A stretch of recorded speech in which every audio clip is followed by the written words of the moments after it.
Mobilizing the finances to fund a sustainable future for all was at the center of the global dialogue today, as the third International Conference on Financing for Development saw its official kickoff in Addis Ababa, Ethiopia. You have recognized that in a world in which both global population and resources constraints are growing, development finance needs a reboot.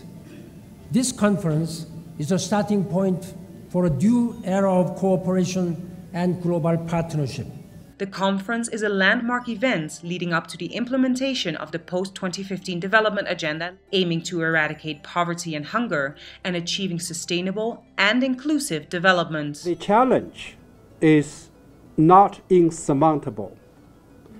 Global public and private savings would be sufficient to address them,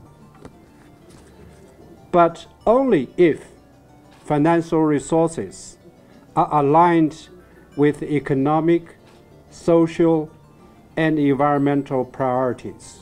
The opening day saw statements from government leaders and experts in finance and development from across countries and organizations. There are those who say Sustainable Development Goal agenda is too ambitious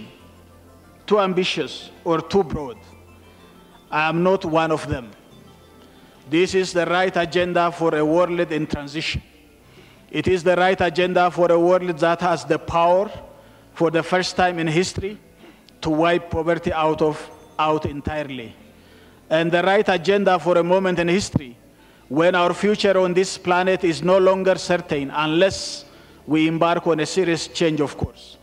In the days to come, delegates from around the world will focus on specific economic and social challenges and best practices through plenary meetings, roundtables, and almost 200 side events, while together generating the momentum that will lead the international community towards the successful post-2015 development agenda.